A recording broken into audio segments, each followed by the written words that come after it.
Following that, thanks for that transition point. Sorry. Well, yeah, so I'm gonna start with a different intro because it feels a little too weird, what I had planned. So basically, you know, if you haven't met me before, or if you weren't here last month, I'm gonna say the same thing for a bit. So I'm a Russian Jew who grew up in Alabama. And a lot of people ask me, how come I don't have like an Alabama accent or a Russian accent? And I have this theory that basically they're so opposite, those two languages and two cultures so opposite, they just like collided and just like annihilated each other. Sort of like a linguistic version of mutually assured destruction for the Cold War nerds. And the same thing really happened with my sense of self, because, you know, a lot of people are like, you know, I am Russian and I'm proud, and then a lot of people are like, I'm from Alabama and I'm proud, and like, I don't know what the hell I am. All I know is I'm not proud of it. It's all that's left of me. And the process of colliding was long and painful because, you know, it basically ruined all of my childhood. You know, so just like one example is when I was around 7, I think, my mom decided it would be really a nice idea to show my second grade class a video of a trip my family took in Russia. So everyone was watching these, you know, boring videos of like, you know, the Winter Palace and some, you know, canals, and me splashing around topless in a fountain in public. And at that time, at least in Europe, it wasn't really a bigger deal for a little girl to take off her shirt versus a little boy, as long as, you know, there's nothing to see. But where I was living in Alabama, 2-year-olds can't go to the pool topless. 2-year-old girls need that top, you know, to cover their, you know, prodigious breasts. So I don't know which culture got it right, but, you know, I just know that the sound of my classmates laughing and shrieking in disgust and horror, it's probably the reason that I'm up here tonight, seeking the approval of this crowd of strangers. Hopefully I can get your approval without repeating my fountain scene, but, you know, we'll see if it gets to that.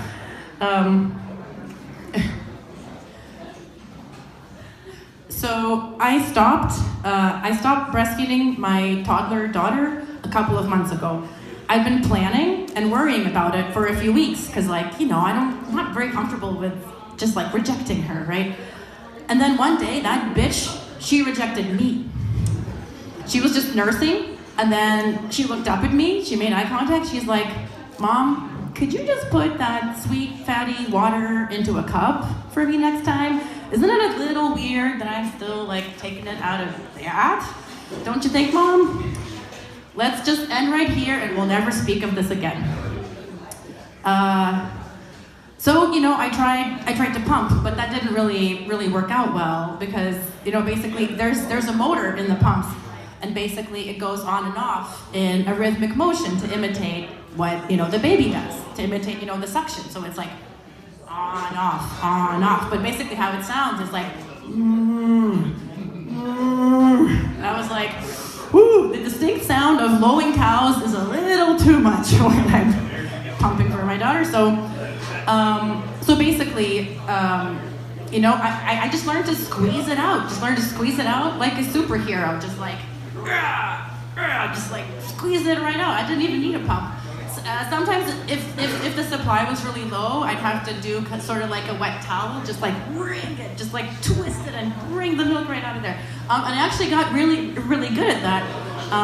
So at one point, I actually expressed enough milk to make a breast milk cookie for my friend's birthday party. This is actually true. So I know it sounds really weird and wrong. Like, how could I, a self-proclaimed vegan, put animal products in my cooking? It's totally wrong, right? But I made sure to do it right. I grazed in some like fresh green pastures, had lots of nice clovers, grasses, and I gave myself a long, like, you know, I really brushed out my back hair very thoroughly, you know, before I expressed.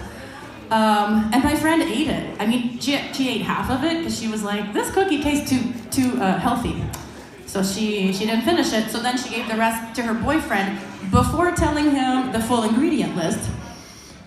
So now I have a very special, intimate bond with my 2 young children and 2 creepy adults who are still living in North Maine. So by the way, I just want to mention, my mom is here tonight. Very exciting, straight from Alabama. Yay, Mom! You might be wondering how much damage is being done to our relationship right now with her being here. But don't worry, because I'm safe, because basically she has early onset hearing loss, which might actually be early onset dementia. It's kind of hard to tell the difference sometimes. So basically, just watch this, hi mom, you're a shitty mom. You're the worst mom. I'm putting you in the shittiest nursing home. I'm not paying a dime for you. Bye, Mom. Thank you. Bye. See, no problem at all. Yeah, and I did steal that chocolate in 1992. Bitch. Okay. So during my mom's last visit here, she decided to wash our sliding doors. It felt a little weird for her to do that kind of work for us, right? It's kind of gross. But to be honest, that door had been opaque for months. Mostly for my greasy children's handprints. It was actually pretty convenient to have it that way because I could walk around naked all evening and, the neighbors could tell, but they couldn't see any good details. So it was great. I don't know, it's a little inappropriate. I shouldn't say my greasy children's handprints. Maybe my children's greasy handprints, maybe that's better. But to be honest, my children are pretty greasy. I don't know, I just can't really keep the objects or the people in my house clean. Sometimes I've been piling the dirty dishes on the counter for a few days, and then I look in the cupboard, and there's just no clean bowls. So I'm like, hey, let's reevaluate the situation. Why don't I pour, maybe these crunchy rice bits will replace they'll give a nice texture to the soup I'm having, and the soup will kind of soak out the rice. So it'll be easier to wash later. That's just being smart. That's just being efficient, right? That's not gross. Another time, I had some dirty bakeware from roasting some potatoes, and since I hadn't done the dishes for 4 days, there was just no space on the countertop. So I just filled them up with water and put it back in the oven, just to let them soak overnight. Then I remembered about them 7 days later. I was like, oh, I should probably wash those, but it's not really a good time. So I forgot about them for another 4 days. And then again, I was like, yeah, I should probably wash those, but it still wasn't a great time to wash out a bunch of moldy bakeware, so I forgot for another 3 days. And then when I remembered, my husband had already done it. So, if not, I was gonna forget about it for another 5 or 6 days. I don't know, you guys have had that situation, right? It's pretty normal, right? No, I guess nobody's had that situation. But I'm not alone. I'm not alone. I have a friend, and she told me that sometimes she gets so overwhelmed with the mess in her daughter's room that she'll just there's clothes everywhere, clothes on the bed, clothes on the floor. She's like, I just can't sort it all out. Just gonna pick it all up and throw it in the laundry machine. And I have basically the same system, except I pick it all up and put it back on the shelf. It is, I don't know, is this weird, is this wrong? I don't know. It's true that my husband once told me that I have, and I quote, the lowest hygiene standards of anyone he has ever met by far. Don't you think the first by far? I've driven that point home.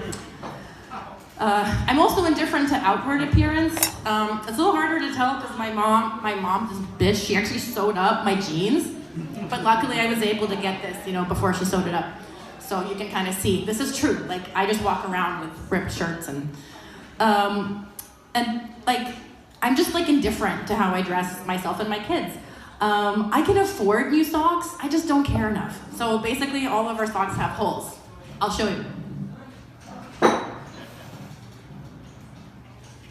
This is very real. Not taking off my top, but I am taking off. Yeah, this is just how we walk around. This is just normal for me. Guess I should put my shoes back on. You guys might be a little, I don't know if you can smell it from over there, but better not take that risk. Okay. Yeah, so I mean, so basically, like, I don't know, like socks, like if I look down and my son's entire big toe is like just fully emerging from the sock, it's like, okay, maybe we'll toss that one out. But if you can just see the toes, like that sock is doing pretty, it's still doing a good job. So basically, because of this, I was coming back from Sobeys. This happened twice. I was coming back with, my shopping bags, and somebody asked me if the food bank is open. And I have to be like, sorry, I don't know. I actually paid for this food, even though you wouldn't know it by looking at me. Or like recently, I was at a choir potluck, and I needed to go to the bathroom, and it was a really fancy house too. So I go in the bathroom to pee, and I look around. I just don't see a door. So I just make eye contact with the people outside the door. I'm like, okay, you guys want to just turn around? I'm gonna pee, okay? And I'm like, and then they're like, there's a sliding door right there. But I was ready to go. This sliding door was actually opaque on purpose, unlike my sliding doors.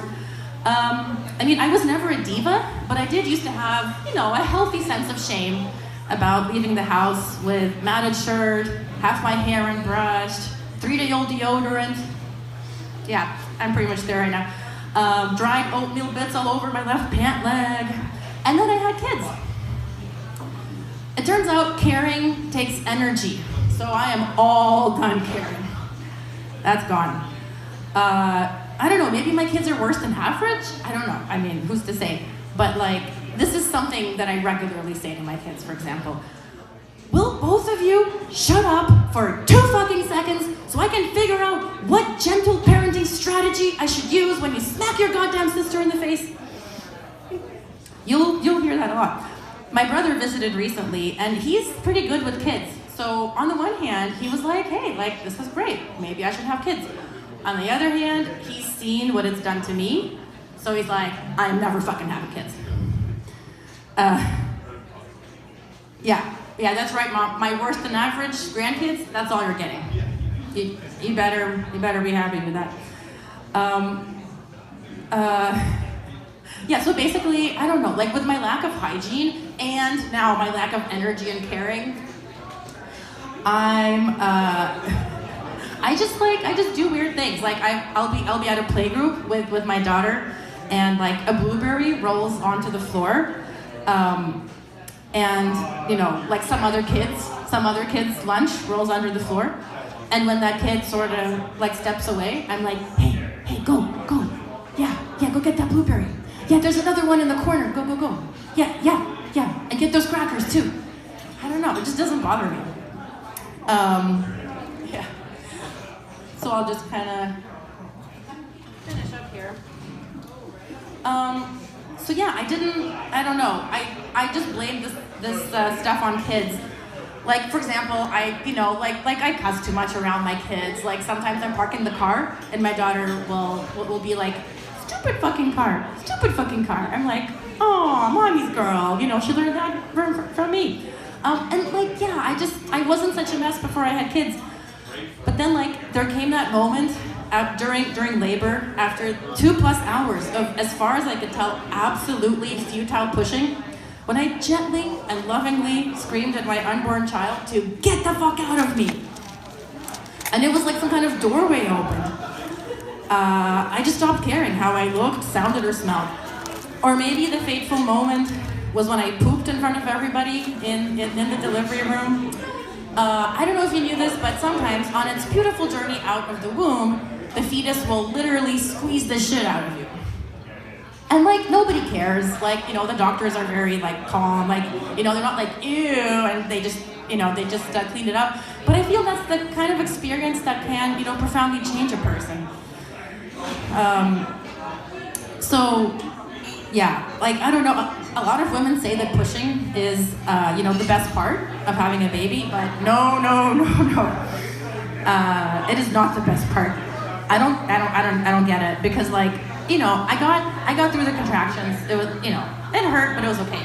When it came time for pushing, I was repeatedly urged to do something that was very painful and felt impossible. I had to do it, and it felt impossible.